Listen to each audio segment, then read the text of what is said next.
Hai teman-teman, kembali lagi bersama aku Faisal dari Kukukoder. Di video kali ini kita akan bahas implementasi untuk soal terpendek KK. Teman-teman yang belum lihat part 1 dari video ini dan sumber soalnya, boleh klik link yang ada di deskripsi ya.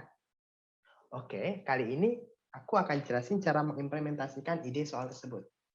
Yang pertama, kita harus buat struktur kode terlebih dahulu, tentu saja, untuk dasarnya.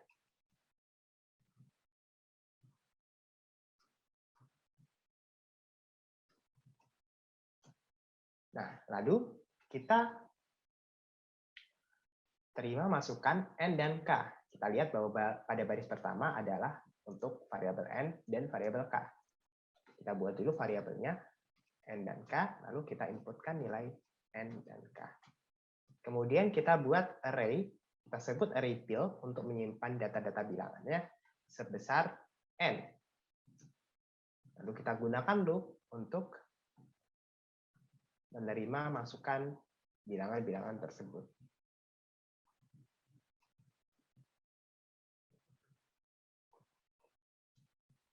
Kemudian kita lakukan sorting, dalam hal ini adalah bubble sort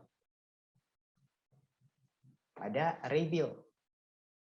Nah, perhatikan bahwa agar array build terurut secara menaik, maka kita akan lakukan iterasi sebanyak n kali. Yang mana variabel i ini juga kita gunakan sebagai batas untuk melakukan iterasi penukaran elemen. Nah, pada loop yang di dalam ini, loop J ini, kita gunakan untuk menukar elemen yang lebih besar, sehingga nantinya elemen paling besar pada iterasi tersebut selalu berada di kanan. Dan kita gunakan variabel i sebagai batasnya. Nah, perlu diperhatikan bahwa di sini batasnya bukanlah variabel i, namun i-1. Mengapa? Karena nantinya di sini kita harus akses indeks ke J dan juga indeks ke J plus 1. Agar terhindar dari out of bound atau mengakses indeks yang tidak terdefinisi, maka kita batasi J ini sebagai i-1, sehingga nantinya J plus 1 ini tidak lebih dari N. Seperti itu. Tidak lebih dari sama dengan N. Karena perlu diingat bahwa indeks pada C++ terdefinisi dari 0 hingga N-1. Nah, apabila ternyata kita tahu bahwa bilangan J atau indeks saat ini, bilangan di indeks saat ini lebih besar daripada bilangan setelahnya, maka kita lakukan penukaran. Kita buat variabel temporary untuk menyimpan bilangan di indeks saat ini. Lalu, array atau elemen indeks saat ini kita ubah menjadi bilangan selanjutnya.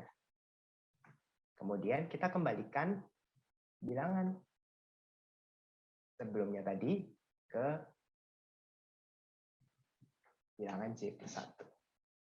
Nah, setelah kita lakukan sort, kita dapat akses langsung elemen di dalam bilangan ke K.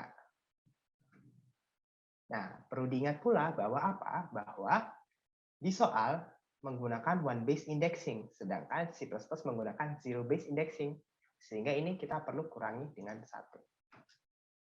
Nah, kita coba compile. Nah, lalu kita jalankan dengan sampel input yang sudah saya siapkan di sini. Dan hasilnya benar, bahwa terpendek ke K itu di terpendek kedua adalah 2. Mari kita coba dengan sampel yang lain atau test case yang lain. Misalkan ini kita gunakan test case yang cukup random ya. Oops. Oke.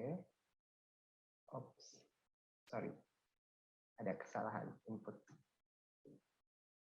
Kita ingin mendapatkan urutan ke-5 misalkan. Jadi bilangannya misalkan kita input random saja. 1, 2, 3, 4, 5, 6. Oke, sudah 6 bilangan. Kita lihat hasilnya adalah 5. Kita coba lihat elemen terendah ke-5 adalah, ya benar 5. Karena tertingginya kan 8. Jadi yang paling rendah ada, paling rendah ke-5 adalah 5. Nah, kita coba submit sekarang.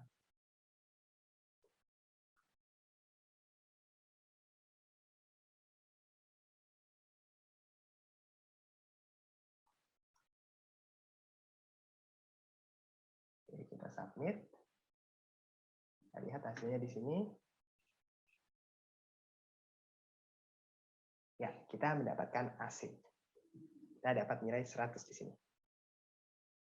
Oke, nah beberapa hal menarik sebetulnya yang dapat kita lihat dari soal terpendek KK ini adalah sebetulnya kita bisa gunakan algoritma sorting apapun, mengingat bahwa batasannya cukup rendah, yaitu untuk bilangannya banyaknya bilangan sendiri adalah kurang dari 1000, sehingga kita bisa gunakan algoritma sorting kuadratik sekalipun, entah itu bubble sort, insertion sort, atau sorting yang lain. Nah, sebetulnya pada bahasa pemrograman C++ kita bisa menggunakan library sorting yang telah disediakan, di mana ini kita bisa ubah menjadi sort. Ini kita tinggal masukkan array-nya dan ukuran array dan batas yang ingin kita sort. Nah, di mana library sort ini berada di dalam header algorithm.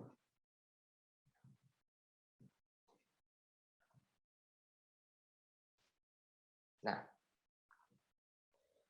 perlu diketahui bahwa library sort ini mengimplementasikan quicksort di dalamnya. Untuk mengetahui lebih lanjut terkait library sort ini, kalian bisa membaca dokumentasi C++ yang tersedia secara online.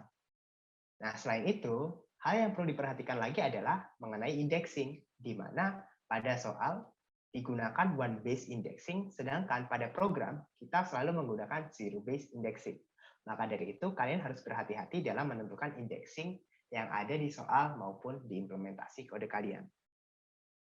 Oke, demikian part 2 implementasi dari soal terpendek KK. Bagi teman-teman yang ingin mencoba mengimplementasikan dan mendapat hasil untuk soal ini, silakan buka link soal yang ada di deskripsi. Jangan lupa like dan subscribe channel Koko Coder. Sampai ketemu di video-video berikutnya.